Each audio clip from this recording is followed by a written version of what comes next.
நம்முடைய சபை யாரை பற்றியும், என்னை எல்லாரும் பாருங்க, யாரை பற்றியும் குறை பேசக்கூடாது.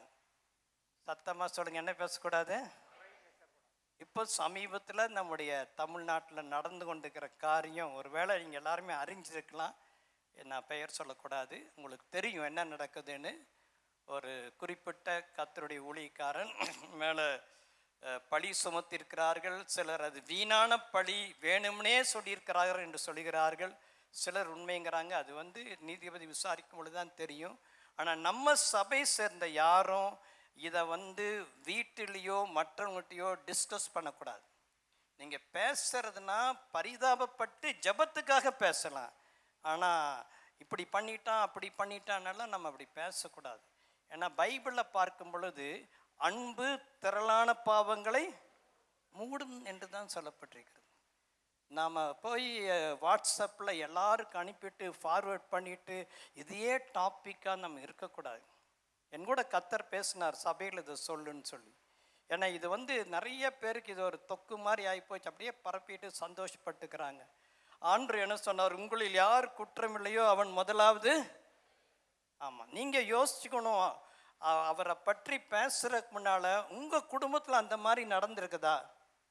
அதாவது யாராவது ஏதாவது விதத்தில் ஒரு தப்பு பண்ணியிருக்கிறாங்களா? உங்களுடைய கூட பிறந்தவங்களோ அல்லது உங்கள் பிள்ளைகளோ அல்லது உங்களுடைய உறவினர் அப்படி பண்ணியிருந்தாங்கன்னா நீங்கள் அதை பற்றி பேசுறதுக்கு நமக்கு என்ன கிடையாது, ரைட்ஸ் கிடையாது. அப்போ நமக்குள்ளேயே பாவம் இருந்து ஆண்டவர் கிருபையாக மன்னிச்சிருக்கும் பொழுது இன்னொருத்தர் செஞ்சது ஏன் வெளிப்படையாக போய் பேசி கொண்டிருக்க வேண்டும்? ஒருவேளை நீங்கள் அப்படி பேசியிருந்தீங்கன்னா இன்றோடு அது விட்டு விடுங்கள், அதுக்கு நமக்கு நல்லதில்லை. ஆமேன். ஏன்னா நோவா காலத்தில் நீங்கள் ஏன்னா டெய்லி வாட்ஸ்அப்பில் அசிங்கமாக போடுறாங்க. இது கிறிஸ்தவர்களையே பாதிப்பது என்பதே அந்த மனிதர்கள் அறியாமல் இருக்கிறாங்க. அவங்களுக்கெல்லாம் எப்படிப்பட்ட நியாய தீர்ப்பு வரும்னே நினச்சாலே பயமாக இருக்குது. கூசாமல் பேசுகிறாங்க. எவ்வளோ தெரியும் நியாய தீர்ப்பு வரும் தெரியுங்களா? நீங்கள் யாரும் அந்த மாதிரியெல்லாம் பண்ணிடாதீங்க. பைபிளில் பார்க்குறோம், நோவா குடித்து, அந்த காலத்தில் மதுமானெல்லாம் அப்படி குடிச்சிருக்கிறாங்க. அப்போ அவர் அதிகமாக அன்றைக்கி குடித்து வெறித்து வஸ்திரம் விலகி படுத்திருந்தார். 3 ஆண் பையங்க. அதில் நடுவில் இருக்கிற பையன் போய் அப்பாவுடைய நிர்வாணத்தை பார்த்து கிண்டல் பண்ணி மற்ற பிரதர்ஸ் சொல்லி, அந்த 2 பிரதரும் பைபிள் எழுதியிருக்குது, பின்னால் நடந்து ஒரு துணியை, அப்பாவுடைய நிர்வாணத்தை பார்க்கக்கூடாதுன்னு ரிவர்ஸில் நடந்து துணியை போத்திட்டு போனாங்கன்ட்டு இருக்குது. நோவா எந்திரிச்ச பிற்பாடு என்ன நடந்ததுன்னு அதை அறிஞ்சு அவன் அந்த காம சபிக்கிறான், பெரிய சாபம் போடுறாரு. அப்போ அதிலிருந்து நான் கண்டுபிடிச்சிட்டேன், அப்போது அந்த நிர்வாணம்னு அது மூடணும். அது ஒரு காரியத்தை அது அன்பு திரளான பாவங்களை மூடும். அதை போய் இன்னைக்கு யூடியூப்பில் எல்லாம் நடந்ததா இல்லையா அதுவே தெரியாது.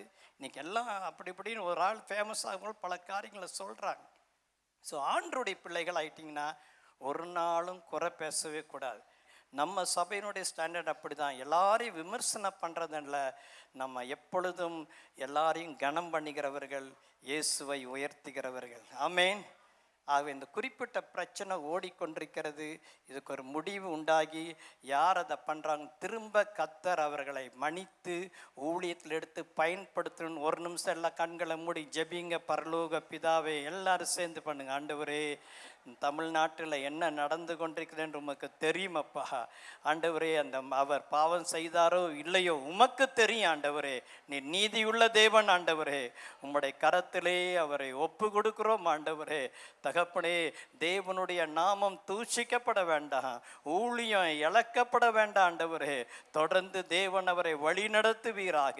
உம்முடைய கரத்திலே ஒப்பு கொடுக்கிறோம். ஆண்டவரே, நீதிமான் 7 முறை விழுந்தாலும் அவன் திரும்ப எழுந்திருப்பான் என்கிற வார்த்தையை நாங்கள் நினைவு கூறுகிறோம். ஆண்டவரே, கப்பாமுக்கு ஸ்தோத்திர. ஆண்டவரே, கிருபையாய் இருப்பீராக. ஆண்டவரே, இன்னும் தொடர்ந்து நடக்கிற விசாரணையிலும் தேவனுடைய கரம் வெளிப்படுவதாக உம்முடைய கரத்திலே ஒப்பு கொடுக்கிறோம்.